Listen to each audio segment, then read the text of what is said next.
kami ada di jembatan flyover, macet total. Jadi teman-teman yang mau menuju ke luar kota, kalau bisa untuk sementara ditunda dulu.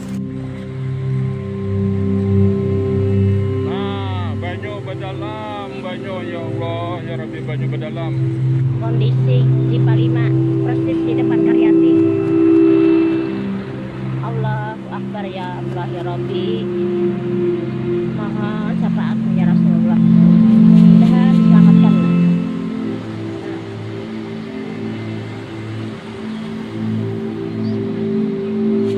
Awal tahun 2020, bencana banjir melanda hampir seluruh kabupaten dan kota di Kalimantan Selatan. Ketinggiannya beragam, mulai dari 30 cm hingga 3 meter. Hal ini menyebabkan banyak warga yang harus mengungsi ke tempat yang lebih aman. Begitu juga di Banjarmasin. Banjir meluap di beberapa wilayah. Hingga status tanggap darurat banjir akhirnya dikeluarkan pada tanggal 14 Januari 2021. Untuk saat ini, penyebab banjir diduga karena intensitas hujan yang cukup tinggi dan beberapa pihak menyebutkan banjir kali ini juga diduga karena degradasi lingkungan akibat masifnya pertambangan di Kalimantan Selatan. Sementara itu, adapun penyebab terjadinya banjir di Banjarmasin karena adanya anak sungai yang tidak terpelihara dengan baik, pendirian bangunan di atas sungai, pengurukan lahan, dan masih banyaknya masyarakat yang membuang sampah sembarangan.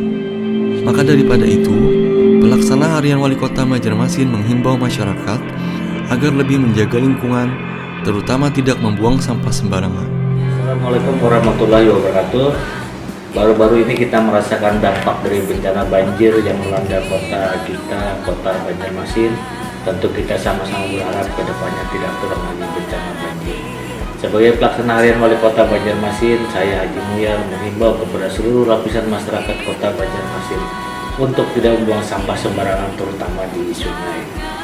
Kemudian saya juga menghimbau masyarakat untuk tidak mendirikan bangunan di atas sungai atau menutup aliran sungai, serta tidak melakukan kegiatan yang menyebabkan menyempitnya sungai dan hilangnya resapan air. Untuk itu marilah kita menjaga kebersihan lingkungan dan menanam pohon di sekeliling rumah kita. Ayo jadikan Banjarmasin beraksi warna. Karena semakin meluapnya banjir di wilayah Banjarmasin, akhirnya pemerintah kota mencoba melakukan penyedotan di beberapa wilayah yang terdampak banjir. Dengan bantuan dari tim gabungan damkar yang ada di Banjarmasin, penyedotan ditujukan ke beberapa sungai di Banjarmasin, salah satunya seperti ujung Sungai Peteran yang diarahkan ke Sungai Martapura. Peristiwa bencana banjir ini membuat orang nomor satu di Banjarmasin, Ibnu Sina, menjadi sangat sibuk dalam melakukan tindakan penanganan secepatnya bagi korban yang terdampak banjir. Selain melakukan penyedotan, pemerintah kota juga membongkar beberapa bangunan yang menghambat aliran sungai yang menjadi penyebab air meluap dan tidak dapat mengalir.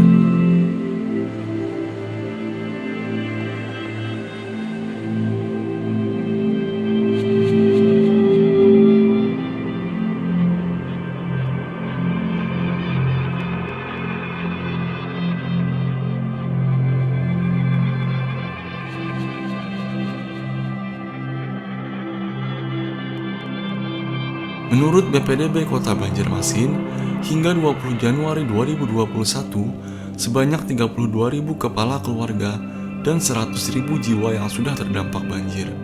Wilayah yang terdampak cukup parah berada di Banjarmasin Timur, Banjarmasin Selatan, dan Banjarmasin Utara. Bencana banjir yang merendam Kalimantan Selatan menimbulkan kerugian yang sangat besar terutama bagi masyarakat yang terdampak. Banyak pihak mulai dari pemerintah pusat, daerah, TNI, Polri, BUMN, perusahaan swasta, tokoh nasional, hingga masyarakat di seluruh Indonesia mengirimkan bantuannya untuk meringankan bencana di Kalimantan Selatan.